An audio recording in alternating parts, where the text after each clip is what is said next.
The most widely published book in human history reveals that we are created in the image of God.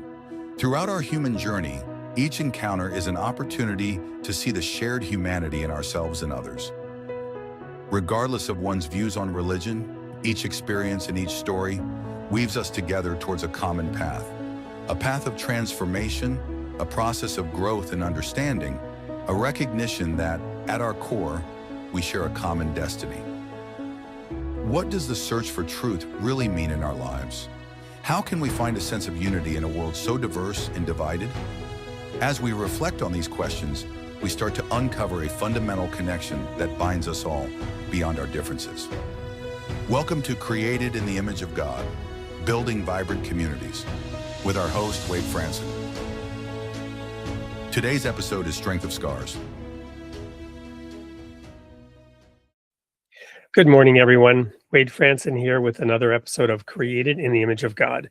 This is episode 229, airing on March 15th. Today we have Avonley Lightstone, and she has an amazing story, just an amazing story full of drama, frankly, and trauma, but also inspiration and hope. I'm going to let Avonley tell her own story, starting with her humble origins and everything she went through. So we'll jump right into it. Welcome to the studio, Avonley. Thank you so much for having me, Wade. It's an honor to be on your show, and I'm just really ecstatic, and this is going to be a great time. I've been looking forward to I've been looking forward to this ever since we first met.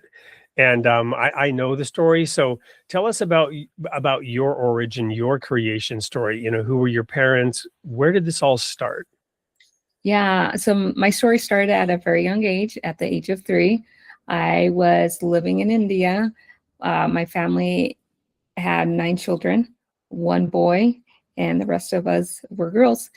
And at 3 years old, my life completely turned upside down.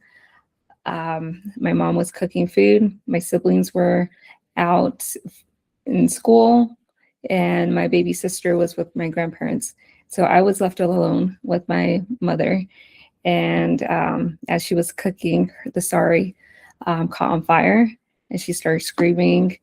And I went to wake up my dad, and he just wouldn't respond. I kept trying to yell for him, like, hey, wake up, mom's in trouble. But he just wouldn't budge. He wouldn't wake up. So I just felt like I needed to do the best thing. And I just went and hugged my mom. And as we were hugging each other, she was trying to push me away. But I wasn't going to let her go. And I just kept holding tight. And even until I started feeling the pain of the fire on my skin, and we were both like burning together. That was really gruesome. And from me screaming is what woke my dad up. And next thing I remember was going to the hospital. And I had to lay there and just kind of heal, just air dry and heal.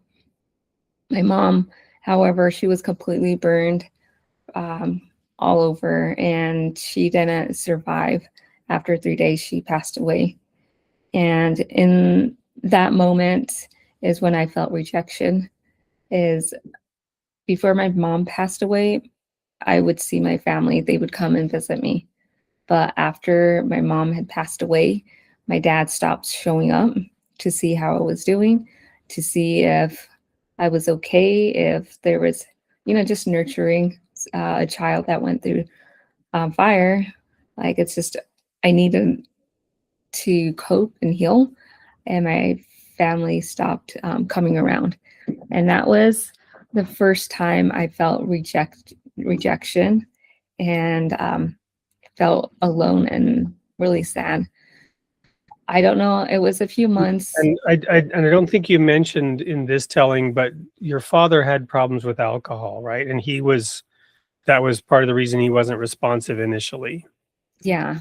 Yes, he was an alcoholic, and I think he just drank a lot of his problem away.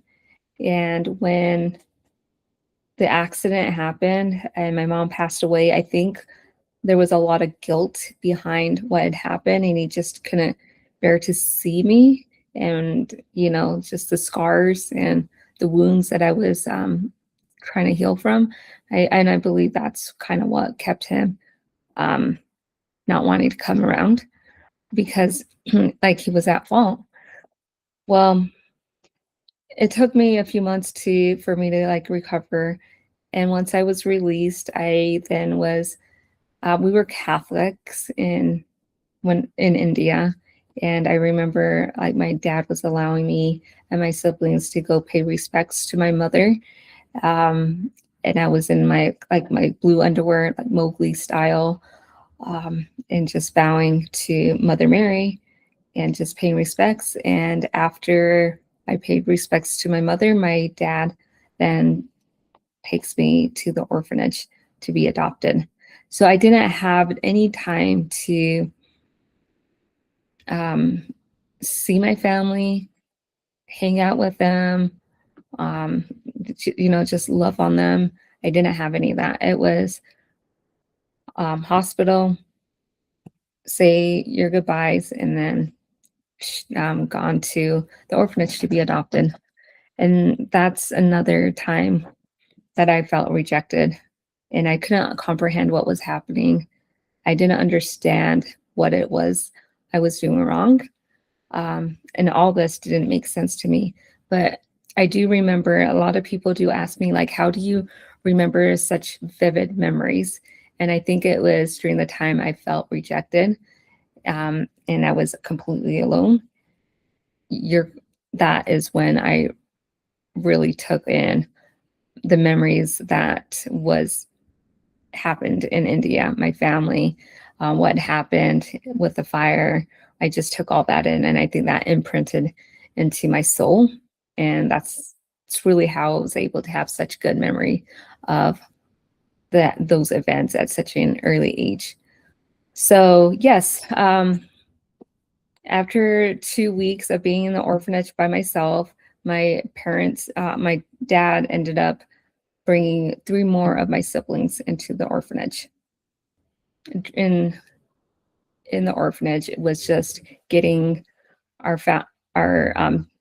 us ready for families in America. And we would see families come in from different, like, come in, and they would bring gifts, and we're really excited to pick up their children. And visually, that's when we recognize, like, oh, this is what's going to happen. Somebody is going to come for us, and we're going to go and live with them. And we saw like how they treated the kids. They were really happy. The kids left really happy. So we were getting pretty excited when we finally was told that we were going to have a family in America, and that we weren't going to be separated. That two of my siblings would be coming and being adopted into the same family as I was, except for my baby sister. They separated us from her because she was much younger, and it's easier to adopt a baby to a family than it is older children. And so we got separated from her. But fortunately, I was happy to have my 2 other siblings. And we get ready to go to America, and my dad came and picked us up, and we went to New York. And my dad is a cowboy, and I remember like landing in New York, feeling so just feeling so happy, like, wow, this is rich area, and just there was not a lot of Indians there. Brown people, there was a lot more like mix of ethnicities. And so that was kind of like a culture shock. It was very clean atmosphere, at least for me. And I just felt like I was getting dropped into a whole different world that I had never seen, because we didn't have TVs. We didn't have any sort of like idea that there was another like country with different people. It was just taking in. That new and different world, taking in that completely different, strange circumstance. So, but this was in New York, right? And that's Yeah. not where you ended up. So what happened? What happened next? Yeah. So then we just we caught a plane, flew into Salt Lake. And when we flew into Salt Lake, that is when I ended up meeting my grandparents and one of my sisters, who happens to be the same age as I am, and she was a golden child. So yeah, in my book, you'll start realizing like how my mom kind of shaped her to be that golden child. But she was really sweet. When we were adopted, when I first saw my mother, my sister and I, not the oldest, we just took in our family. We were just accepting, and we just decided like this is our family. We forgot about like we put our families in India aside because we knew that we weren't going to have them anymore. So we accepted our family. We accepted our mom. However, my sister, older sister, was not accepting of my mother. She kept telling her, like, you're not my mother. I want to go back and see my family. And rather than having How old was your older sister at this point? she was 9 years old. 9 years. Wow. And you were around 4 at this time, or No, I had just turned 6. okay. So you Yeah, were in the so orphanage for a while before all this happened. yeah, so like I had to recover, and yeah, it was a little while that It I was a was long recovery, and then yeah. So Mhm. okay, sorry, just trying to No, get it's okay. the picture. Yeah, no, it's okay. But yeah, no, my sister she was not having it. She did not see my mother as her mother, and she wanted to go back to her family. My mom, however, she did not know how to cope with her. And she and it started like triggering her in a way that she just couldn't handle her. So she started abusing her. And she started abusing me. Every time my sister would get out of hand, I would get in trouble. And it was really hard, and because I w- it everything kind of started falling apart when a few months after I was adopted. I struggled in school.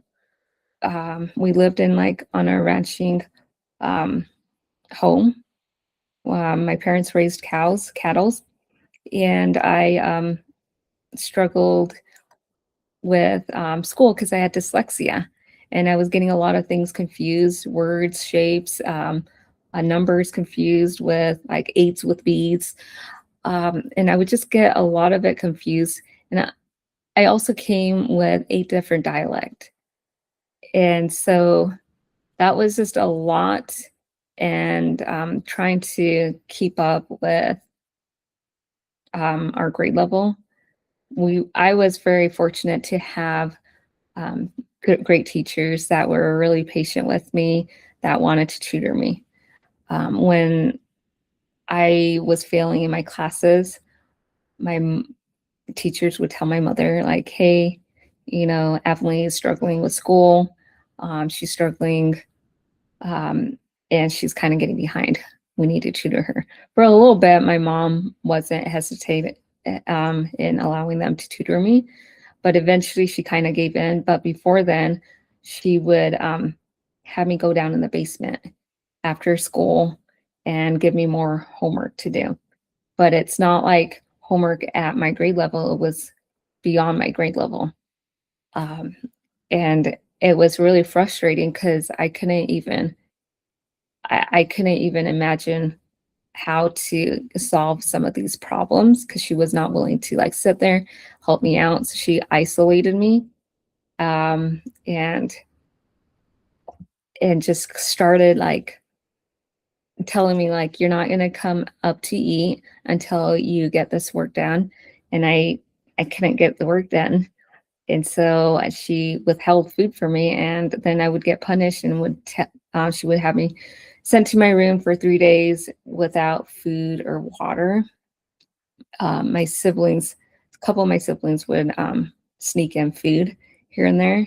But yeah, no, it was just like like it was her way of punishing me. And I don't understand what it was. There was times that she was like physically would hurt me. And and I think she just kind of started recognizing that I could tolerate pain easily, because I went through a lot of pain. So I have like this high pain tolerance. So like physically, she didn't physically abuse me as much anymore. So like one time when I was just having fun with my siblings, laughing, and we were just messing around, she took a board that had nails in it and started spanking me. And that was really hard. But she ended up abusing my sister, because my older sister, because my sister just would not, she did not see my mother as her mother. And the more she started abusing my sister, the worse she would get. And my sister would pull her hair. And my mom was kind of clever in the way she punished. And so, like I mentioned, she found out like isolating me was the best form of how it would get to me emotionally. And so she ended up molesting my sister in front of me. And especially during the time she hit puberty. And I remember like feeling so sad and disgusted, thinking like, why would you do that to my sister? And I really took it hard and said, I don't ever want to grow up. We were really good kids, and we were clean. Our rooms were always clean, and she would get triggered by our rooms being really clean, our beds being made, because we learned that in the orphanage, like, hey, get up, make your beds, tidy your space. So we continued that in our home, and it really frustrated our mom. And she would just pull everything out, throw everything on the floor, and tell us, hey, you need to clean your room, it's a mess. And so that was just really frustrating. And there was a lot of mixed signaling that she was like giving us, and it just didn't make sense to us. Like, why would you tell us to keep our rooms clean, and our room is clean, just to destroy it, just to have to clean it? And so it's just a lot of these patterns of how she treated us was just getting out of hand. And it got to the point, like my dad, he was like our safe haven place. He was full of love, kindness, and we soon realized like going out and working on the ranch was our way to cope and be away from the abuse that mom was treating us. And so as we started to go with our dad, my mom started getting jealous, and she started telling my older sister, well, you're doing things with your dad sexually, and you can't go out with your dad. My dad would never do anything like that.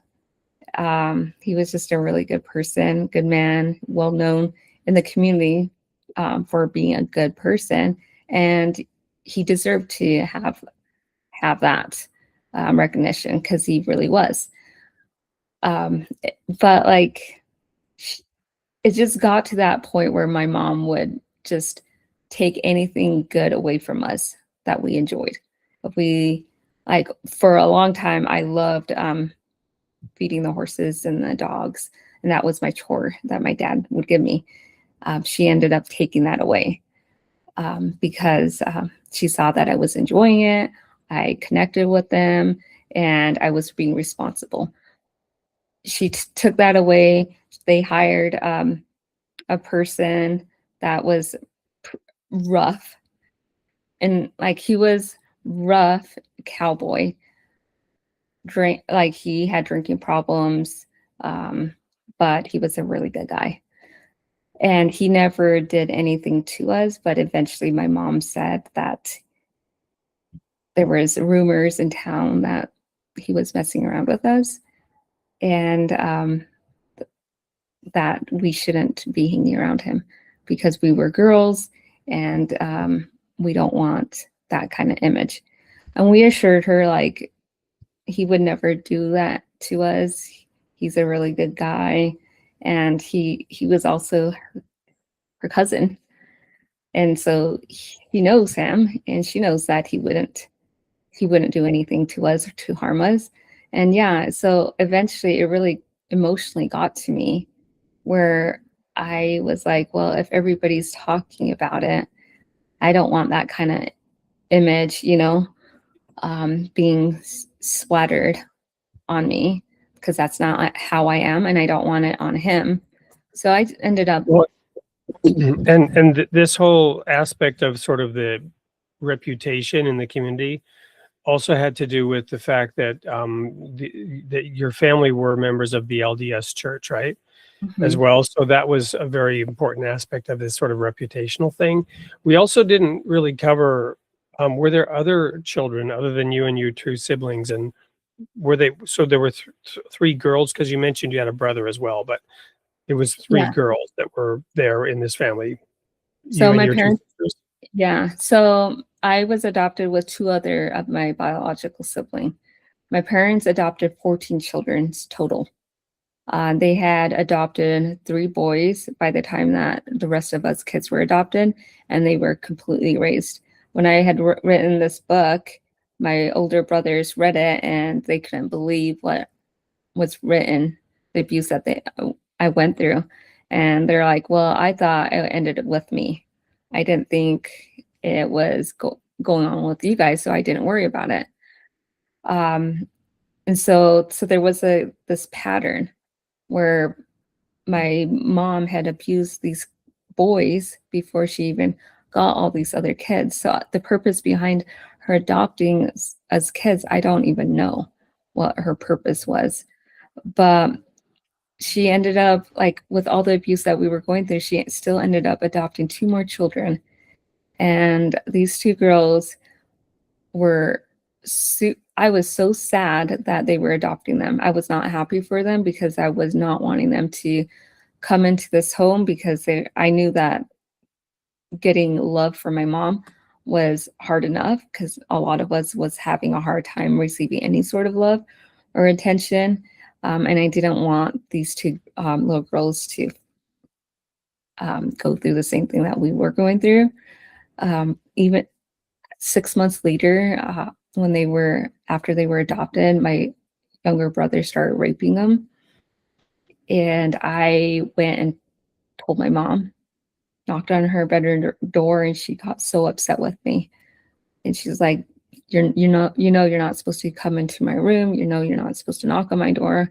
Like, get out of here. But I was able to let her know, like, hey, my sisters are in trouble. I think this is what's happening. And she's like, well, I'll take care of it. But she never did. And one of my siblings ended up getting urinary tract infection from this instance. And she started peeing in her bed constantly. And my mom wasn't helping her out. She would get really upset with her and then tell her, like, I can't keep doing your laundry. You're going to have to start doing your laundry. So she would tell her to do her laundry in our bathtub. Well, eventually she started having my sister take her bedding that she peed on out in the creek. So she would have her wake up really early in the morning, wash her pee bedding in the creek, even when it was like super cold in winter. And that was just really hard to hear her go through that because it's cold. I know, like hanging up clothes, because I would hang out clothes outside and it would get so cold. Your fingers would get really like frozen. You would run inside to try to get warmed up, but like it'd be frozen and it would hurt and sting. So I kind of had an idea, like a little idea what she was going through, but not as much because like she's washing her clothes in the creek. And yeah, that was happening. My brothers continued to rate them into high school and even into their adult ages. And my mom just never done anything about it. So, so we're going to take a quick pause and go to a commercial break, which will actually be a video about Avonley's journey and her book. When we come back, we're going to talk a little bit about what changed then and how this situation ended and what happened next. So don't go anywhere. We'll be right back with more of Avonley Lightstone here on Creating the Image of God. Avonley Lightstone is an author, speaker, and survivor whose story of resilience began at age 3 when she attempted to save her mother from a house fire. After losing her mother and being placed into an abusive adoptive home, she spent years fighting for safety, identity, and healing. Today, Avonley uses her journey to empower others to confront their pain, break cycles of trauma, and embrace the strength within their scars. Strength of Scars is a raw and powerful memoir about a young girl who survives a tragic house fire, an abusive adoption, and years of silence, and ultimately discovers healing through faith, resilience, and truth. Through gripping storytelling, Avonley reveals how childhood trauma can shape us, how scars can follow us, and how reclaiming your story can lead to freedom. This book is a testament that pain does not define us. It refines us. Strength of Scars by Avonley Lightstone.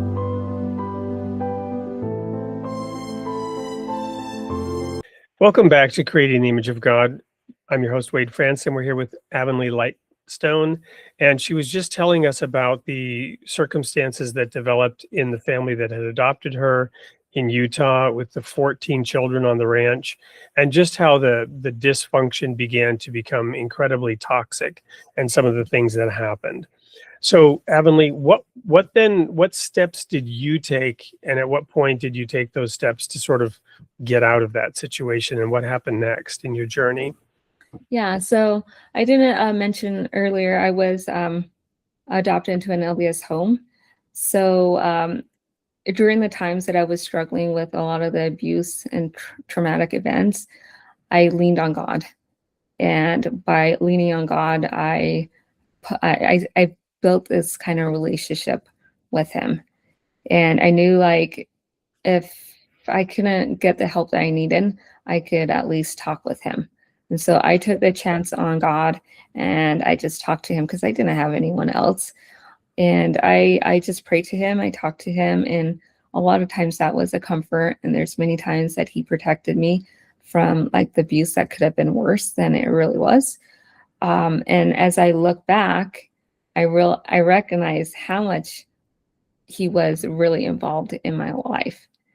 What were some of the ways that you took stock of that or noticed that God was in fact there in all of these difficult, challenging, and to a degree horrible circumstances?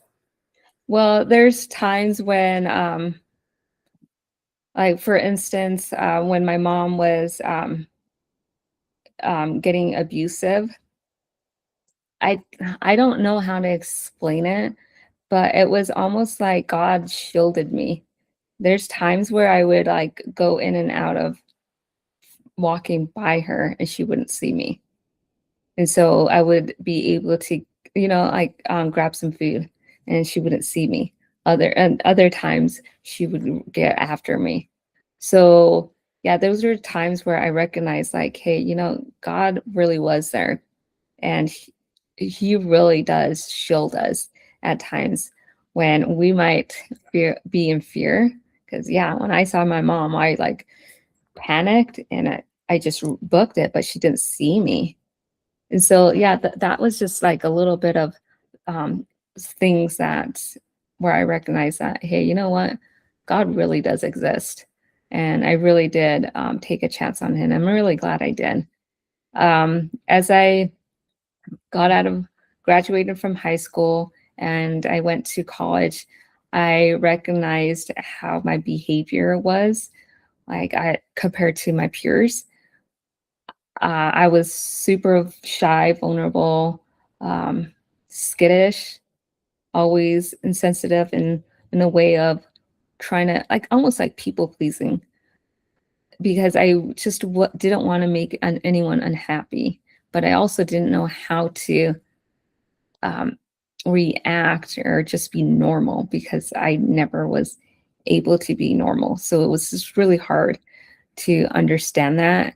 And then seeing other people that had really good like family lifestyle, they would go back home during holidays and they were really excited. Their families were excited. Their families would come and pick them up at times.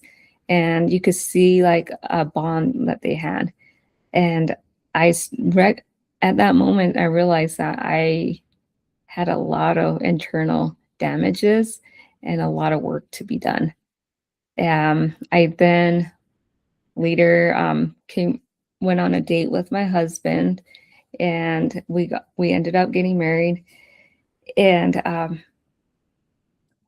it was And at that where did you two meet? in Utah. So I was going to school at Utah Valley University, and he just came back from his mission, and we, got us the same job, like a school job at the same place, and yeah, when we got married, and I got pregnant fairly quickly, I was super angry with God because I did not want to be a mother that fast, and I I wanted to wait until I had a degree. I had just establishments like a foundation set down where I can properly raise my children. But I got pregnant like 5 months after, and I was super angry. But it was in that moment where I started doing a lot of self-reflection on myself because I knew like motherly instinct was kicking in and I wanted to be the best mother for my child. But the only mother I knew was my adopted mother and how she treated me. And I definitely didn't want that. I didn't want to pass that on to my child. So I started praying because a lot of like emotions would come up, and I knew that I needed to like tackle a lot of this down so then I can give my children the best version so I'm not like passing this traumatic event onto my children. So yeah, I started doing a lot of self healing, writing I guess like letters to my mother of how angry I was. Started journaling about everything that was happening, just kind of like purging a lot of things out onto paper or onto like Google Docs, just like purging things out. And I would start reading self-help books that would uplift my soul and changing the way I talked about myself, self-sabotaging. Um, like words have power. When we say negative things, they become a reality. And I recognize like there was a lot of self-sabotaging that I was doing to myself, which was unnecessary. So I had to switch things around. And during that healing moment, I had the courage to go through forgiveness process. And that forgiveness process was really a unique thing that isn't like one fits all. It's it's uh it's a relationship where you talk with God and God works with you.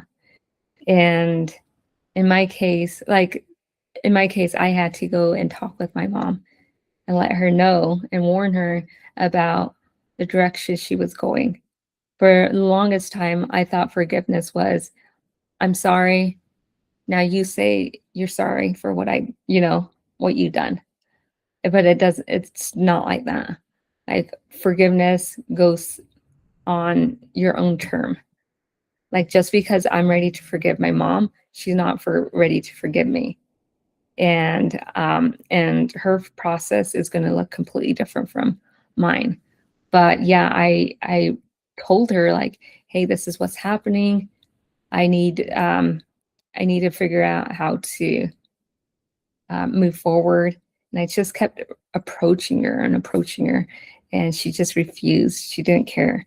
And I told her, like, look, there's going to be a great division in the family, and it's not going to look pretty. But I'm willing to, like, not hold what happened against you in the past. Let's just move forward. And she wasn't she wasn't going to take that. And I didn't quite understand why. Like, this is easy. Like, you don't have to do anything. Like, we can all just start being this big, nice family and move forward. But she had her own issues, and I've had a lot of, like, suicidal thoughts, even when I was little, even when I was married.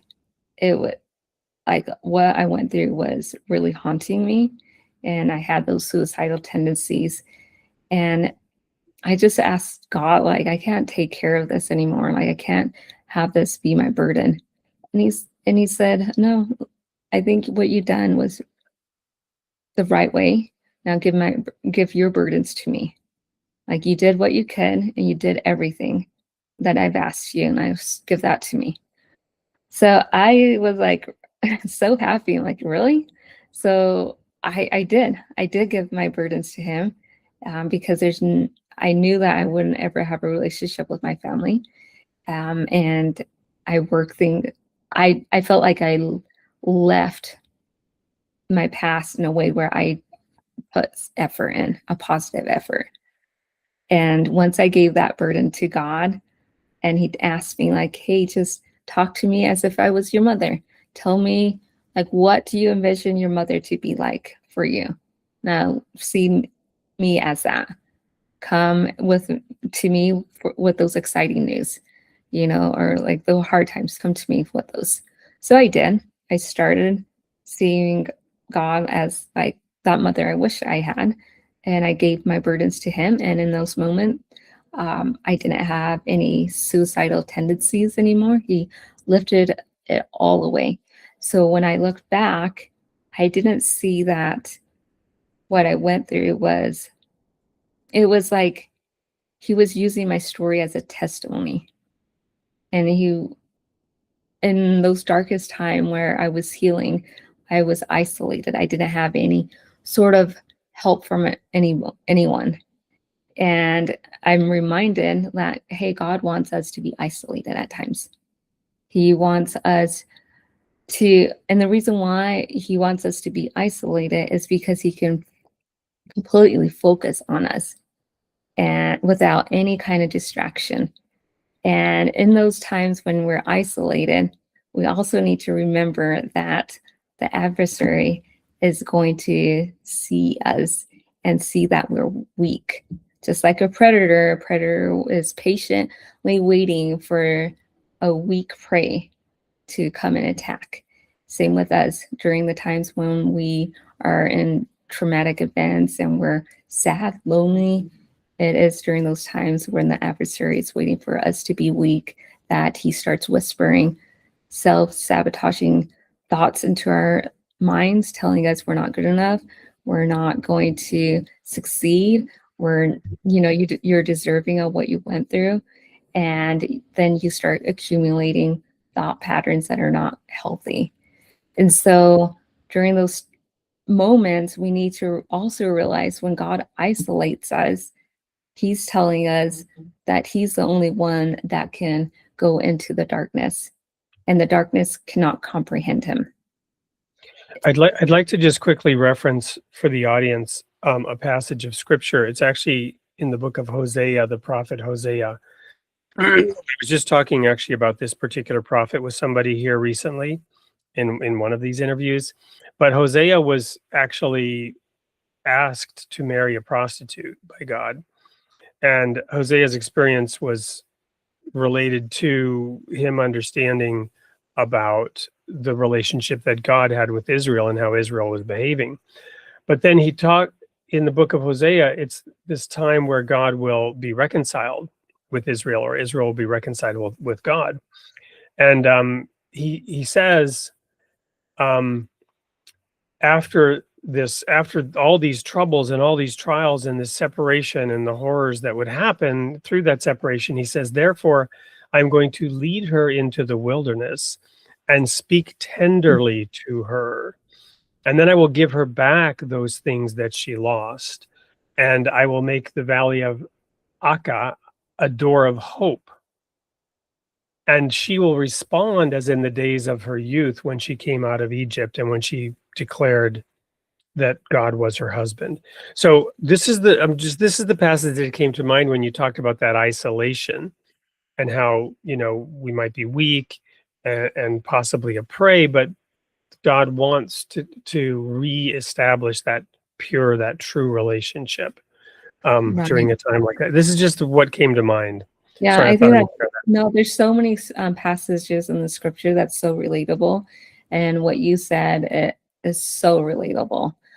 And a lot of it's a refinement process too, because during the time when we're isolated, God is refining us. Even during those times when we don't feel like he's around, what he's doing, he's refining us. He is making us purge out what is harming us. He's trying to kill off those impurities, and you got to have heat with that to kill the impurities, and heat can be painful. And as people describe what traumatic events that they go through, can be a description of hell. And hell is not pleasant. It doesn't taste really good. It's not beautiful. There's so many ways to describe hell, and it's not something that you don't want to be part of. But God is taking you out of hell. And as he's taking you out of hell, you are I guess you're going back and resurfacing what you've been through. And you kind of have to go through that and recognize, and reminded that you went through that. And you got to call on strength and trust the process, because you kind of have to go through that. You got to purge a lot of the past that you went through out. You got to burn that up. Yep. So we're going to go to another quick commercial break. When we come back, we're going to talk about how perhaps the writing of your book was that for you, and what the reaction is to that book, and what's next for you, Avonley. Yeah. So don't go anywhere. We'll be right back with more of Avonley Lightstone here on Created in the Image of God. Every child deserves a place where they feel seen, safe, and supported. Those who guide children also carry the responsibility to protect them. Written by 2 legal experts with over 60 years of experience, this essential resource helps organizations build strong child protection policies, recognize risks, train the right people, and respond when it matters most. From schools to churches to mentoring programs, this is a blueprint for real protection, made practical, sustainable, and clear. Protecting other people's children. A powerful tool for those who choose to care. Available now at Amazon. Welcome back to Created in the Image of God. We're going to conclude this show today with a discussion of the book Strength of Scars by Avonley Lightstone. So what was the writing process like? You talked earlier about a phase of even having to purge certain things and just get them out when you began to journal, when you began to write. Tell us a little bit about that process of writing that book and what it meant, and then the results of it. Yeah, so I didn't so writing the book wasn't actually hard. It was when I finally felt like God wanted me to write my story. And I didn't want to do that. I actually was like totally against it. I'm like, I'm very I'm an introvert, and I also like to be I don't like to let other people know about what I went through. So it's very vulnerable, and I was not very comfortable with bringing a lot of that out. I told God, like, I left that behind. I went through that process. I left it behind. Like, why do I need to like bring that back up? I'm fine. I can move forward with my life. I don't want to write that book. And he clearly said it wasn't for me. It was for some other people. He told me, like, I healed you and you're doing okay. You're able to handle your traumas easier. Why can you not use your story to help somebody else? And that just kind of got me, because I went through so much, a lot of tears, a lot of heartaches, sadness. And I knew, like, God really did deliver me. And it would be very selfish of me if I didn't write this book, if it could help somebody else. So I told God, like, I don't know how to start. I don't know where to start. And he's like, I'll just go back to those documents that you written when you were angry. Let's, start there. So I did. The letters that I wrote to my mother, I never had sent them to her. It was really for me, and that was really healing. So I started writing, and usually he would wake me up early in the morning, like 2, 3 in the morning. He would like wake me up with this, okay, you need to start writing. So I would start writing. And I think it was because he was there with me, and he would just like give me the words to write. And I would just write. And during the daytime, I have a harder time because I get distracted. And so he just knew exactly when he was willing, like what would work for me, where he could help me out. So he would, and I love my sleep. So waking up really early was a miracle in many ways, because I have to have my sleep. I have to have at least 8 hours of sleep every day, or I just don't do too well. And so he would just wake me up really early in the morning, and I would just write a lot. And I think I just let him tell me how to write it. And as I was writing it, he would just start giving me ideas. Okay, this is going to be your next part, next part. And that's how I wrote it. I just let God guide me. And really, he's the author of the book. I'm just the co-author. And he's just using my story as a testimony, just like he can use anybody's story as their testimony. That's wonderful. And I can relate. I've had my share of trauma, as my audience knows. There was a childhood kidnapping, separated from both parents, a lot of other things. I lived in a tent in Alaska for 10 months to get through my senior year of high school. There's a lot. And my experience was very similar with that whole early morning thing, waking up with just this urge to write and the need to write, and knowing that it was coming from outside myself. And similar to you, I would get sick if I would lose too much sleep. But here I was up writing, and it was at the time when our daughter was 2, and there was a lot of sort of lack of sleep during that time. But the work got done because God wanted it to get done. So what has the reaction been to that book by those who have read it, both people who knew you, such as your family, and those who didn't? What has the experience been of having that book out there? Yeah, so you don't ever tell your plans to God. This is one thing I've learned, is never tell your plans to God, because he just laughs. Like, it doesn't always work out. Right. If you want to make God laugh, tell him you have a plan. Yes, exactly. So I told him, I said, look, I don't want my family to know about this book. At least give me 2 years before they find out.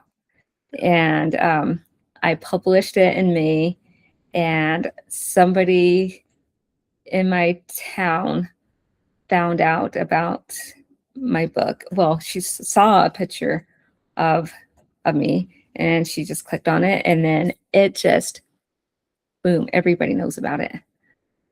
And it was not, my mom isn't happy about it. Some of my siblings that are on my mom's side are not happy about it, and they're trying to find ways to legally hurt me in that aspect. But I just gave that up to God. But the cool thing about having that unleash is there's people that have reached out to me in my hometown that my brother had raped them too, and that was continuing. And they were like, hey, thank you so much for writing the story. Your brother did this to me, and nobody would believe me. Your mom fabricated a lot of stories, so nobody would believe me. And so with what you had written, I believe you, and there's a lot of support from a lot of us. So that was really sad to hear that she was a victim of that. But also it's rewarding knowing that I was being a voice for someone else too. I've gotten my sister. I hadn't told my sister I wrote this book, the one that had a hard time. When I gave her my book, she was in tears, and she started reading it. She was being healed. She's like, I don't know what it is, but I think God is healing me through your book, and the way you said it. And she's always suppressed a lot of her memories because she was angry and bitter about what had happened. But now she's seeing the transformation, and she's taking a lot of that power back, and she's growing so much from it. And so I'm seeing a lot of positive things that are coming from it. A lot of people are just thanking me for even writing that story, even though it's so vulnerable. It's relatable in so many ways. There's a piece in my story where people can relate to, because every single person has traumas in their life or scars, whether it's internal or external. We all have scars in our life. That's why I titled the book Strength of Scars, because every single person has scars. Even the perfect man has scars, and he shows his scars to us. And his story is still living and is spreading. And so we kind of mimic God's behavior. And so we shouldn't shy away from our story. We need to show the stories and the trauma and what we got there, because that is what makes us, builds us, it strengthens us, and it becomes a testimony, and it can help inspire other people. So yeah, I do get a lot of people thanking me, appreciating the book, enjoying the book. And it's just, I don't know. I just told God, if it can help one person, I'll do it. And it's helped more than one person. So it's been great. And what about your father, the relationship with him? Is he still alive? Because you mentioned that he was a good man and you enjoyed working with him before certain things happened that began to prevent that. Yeah. So my dad had passed away during COVID. And for a long time after I got out of high school, after I got married, had a few kids, my mom and I started talking to my mom about what she was doing and the direction we needed to go. She started keeping my dad from reaching out to us, talking to us, having a relationship with us, and we weren't able to go see him. And so we never really could have a relationship with him. But yeah, no, he passed away. And so you mentioned the pregnancy with the first daughter, and the transformation that came, but you mentioned you have multiple children now. So how many children do you have? I have 3 girls total. Okay. Yeah. And maybe this is a good point to conclude on, given all the trials and the trauma and your express intent to be different despite your experiences, to with the assistance of God and the divine, be a different kind of mother. How's that going for you as a result of, all this situation? Is that difficult at times? Is it easy for you Yeah. with the help of God? How is that working out? So when I was first raising my kids, it was really difficult because I didn't get any help. I was literally alone, like raising my kids. My kids didn't have any grandparents that would take them, so they missed out on like quality time with grandparents that could have enjoyed them, and that was really hard for me. But at the same time, I knew like there's a reason why those things were happening, and it makes my children more grateful for what they have, especially when they see other parents, other kids having grandparents, and how they wish they had that. But I think the parenting part has been really well for me because I just focus on God. All I see is I have the standard of what I want my kids to be like, but I need to make sure I'm that way first, so then I can be that beacon, that example, because we lead by example, not control. And as you start leading by example, like you start seeing like those hard phases where you think like, oh, your kids are not going to understand. It's so difficult. But eventually there's that turning point when they've experienced certain situations in their life and they look back and they say, oh my gosh, Mom, you're right. Like you're not this weird mother that it's not going to give me my phone, like give me a phone so early, like there's a reason why you did this. And they start seeing the blessings. And when they start seeing that blessing, then it makes you feel like, oh my gosh, I'm glad I stuck with that, even though it was really hard. So there's a lot of good things that came with it when you just focus on raising your kids alongside with God. Well, Avonley, it's been just a delight listening to your story and interacting here with you, for the audience, just to bring that out. It's truly been an honor and a pleasure to have you here. We're at the end of the time. What are the last words you'd like to leave with the audience today after sharing all this? Oh, thank you so much, Wade. It's been a pleasure being on your show. I would lead with hope. There's always hope. And when there's hope, there's changes. So believe that things can happen good in your life when you allow hope to flicker, because things will blossom. Wonderful. So, and I'm assuming that anyone that wants to pick up a copy of Strength of Scars can get that on Amazon or other online bookstores, or probably even walk into a bookstore and order it if they want it. Yeah. Yep.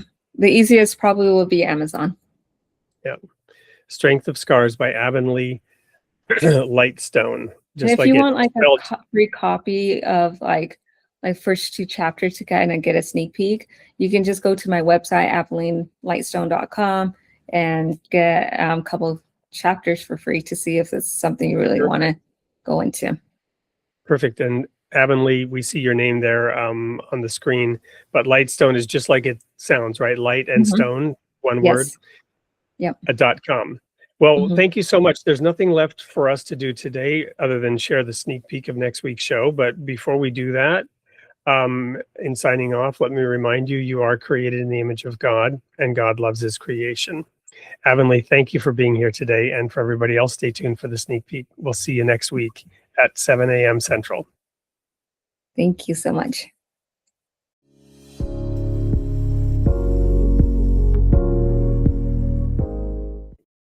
here in the studio with Tom Crottenmaker.